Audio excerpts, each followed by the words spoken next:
हरे कृष्णा भक्तों, राधे राधे। आप सभी को परिवर्तनी एकादशी की बहुत बहुत शुभकामनाएं। हिंदू पंचांग के अनुसार प्रतिवर्ष भाद्रपद मास के शुक्ल पक्ष की एकादशी को परिवर्तनी एकादशी कहते हैं। इस वर्ष परिवर्तनी एकादशी का व्रत 3 सितंबर 2025 को रखा जाएगा। पवित्र चातुर्मास का यह दूसरा महीना चल रहा है और इस मास भाद्रपद मास के शुक्ल पक्ष की एकादशी को भगवान विष्णु योग निद्रा में शयन करते हुए अपनी करवट बदलते हैं और इसलिए इसे परिवर्तनी एकादशी या पार्श्व एकादशी के नाम से जाना जाता है और इसे वामन एकादशी और जयंती एकादशी के नाम से भी जाना जाता है।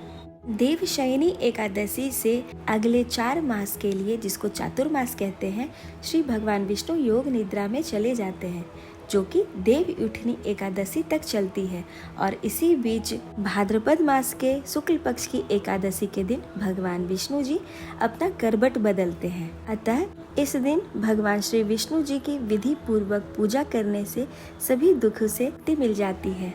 भाद्रपद शुक्ल पक्ष की एकादशी तिथि का आरंभ 3 सितंबर को 3:53 पर आरंभ होगा और 4 सितंबर गुरुवार को 4:21 पर समाप्त होगा और इसीलिए उदया तिथि के अनुसार परिवर्तनी एकादशी का व्रत 3 सितंबर को रखा जाएगा।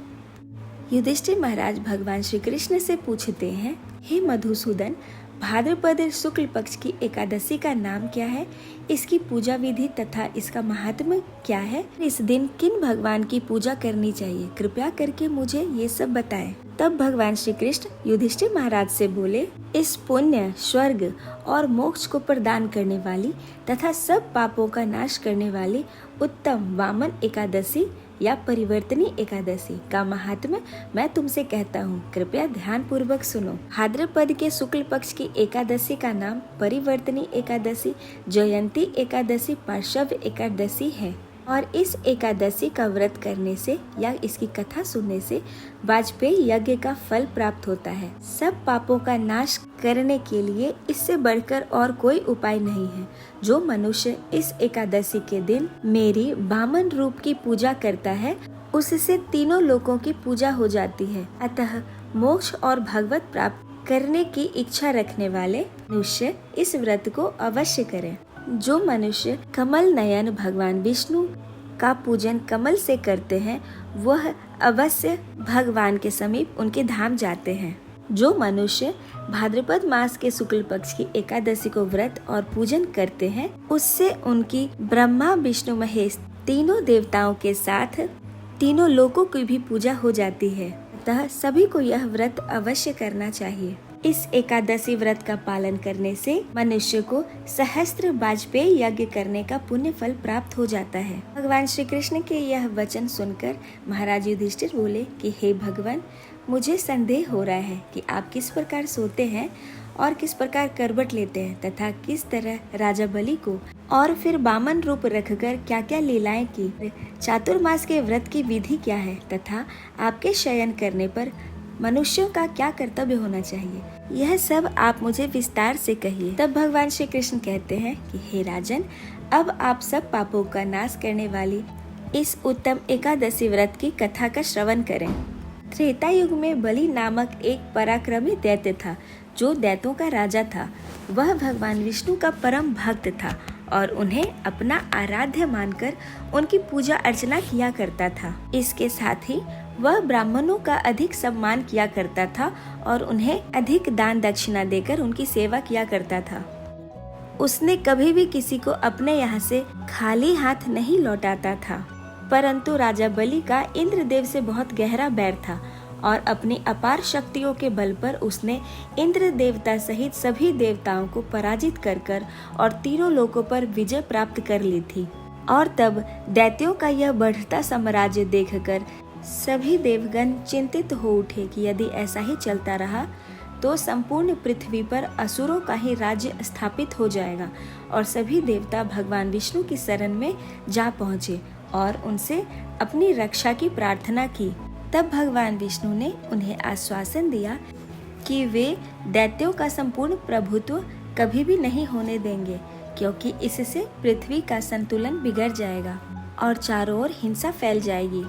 और तब देवताओं को असुर राज बलि से तीनों लोक मुक्त कराने के लिए भगवान विष्णु ने वामन अवतार धारण किया। यह उनका 5वां अवतार था। वामन रूप धारण करके अत्यंत तेजस्वी स्वरूप में भगवान विष्णु बलि के महल में जा पहुँचे और उनसे 3 पग भूमि की याचना करते हुए कहा, ये 3 पग भूमि मुझको 3 लोक के समान है और हे राजन, यह तुम्हें मुझे अवश्य देनी चाहिए। तब राजा बलि ने इसे तुच्छ याचना समझकर 3 पग भूमि देने का संकल्प कर दिया।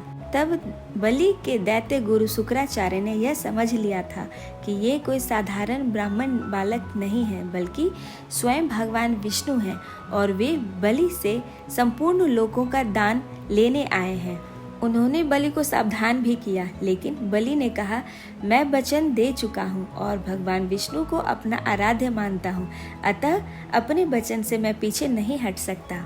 तब भगवान वामन देव त्रिविक्रम रूप को विस्तार से धीरे धीरे बढ़ाकर 3 पग जमीन को नापना शुरू किए और धीरे धीरे उन्होंने अपना कद बढ़ाना आरंभ किया और जिसे भूलोक में पैर, भूवर लोक में जंघा, स्वर्ग लोक में कमर, महर लोक में पेट, जन लोक में हृदय, तपोलोक में कंठ और सत्यलोक में मुख को रखकर फिर अपने सिर को ऊंचा कर कर उठा लिए और राजा बलि को पूछे कि हे बलि, मेरे 2 पग में मैंने तीनों लोकों को ही नाप लिया, अब तीसरा पग कहाँ रखूं? तब भगवान का यह रूप देखकर महाराजा बलि समझ गए। वे आश्चर्यचकित हो गए और परंतु बहुत विनम्र भी थे। फिर उन्होंने कहा, हे प्रभु, आप अपना तीसरा पग मेरे सिर के ऊपर रख लीजिए। और भगवान विष्णु वामन रूप में अपना तीसरा पग बलि के सिर के ऊपर रखकर उन्हें पाताल लोक भेज दिया और तीनों लोकों को देवताओं को वापस दिला दी। राजा बलि की विनती और नम्रता को देखकर भगवान विष्णु ने बलि से कहा कि मैं सदैव तुम्हारे निकट ही रहूंगा। और तब विरोचन पुत्र बलि से कहने पर भाद्रपद शुक्ल एकादशी के दिन भगवान विष्णु का एक विग्रह क्षीर सागर में शेष शैया पर शयन करते हैं और दूसरे राजा बलि के पास रहते हैं, जो कि कार्तिक मास की शुक्ल पक्ष की एकादशी तक, देव उठनी एकादशी तक भगवान शयन करते हैं और भाद्रपद की शुक्ल पक्ष की एकादशी पर वह करबट बदलते हैं, जिसके कारण इस दिन को परिवर्तनी एकादशी कहते हैं। और इस दिन भगवान विष्णु की, भगवान वामन देव की पूजा की जाती है। चावल और दही से भरा पात्र और द्रव्य दक्षिणा आदि ब्राह्मण को दान देना चाहिए। भगवान विष्णु के स्तोत्रों का गायन, पठन और श्रवण करना चाहिए। रात्रि जागरण करके भगवान विष्णु का भजन और कीर्तन करना चाहिए। तब भगवान श्री कृष्ण युधिष्ठिर महाराज से कहते हैं, इस परिवर्तिनी एकादशी व्रत कथा के श्रवण मात्र से सहस्त्र अश्वमेघ यज्ञ करने का पुण्य फल प्राप्त होता है।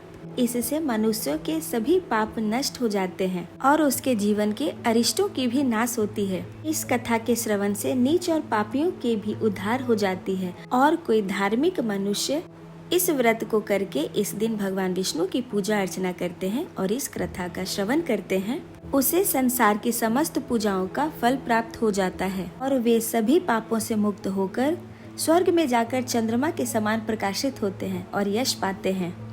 तो यह थी परिवर्तिनी एकादशी की व्रत कथा।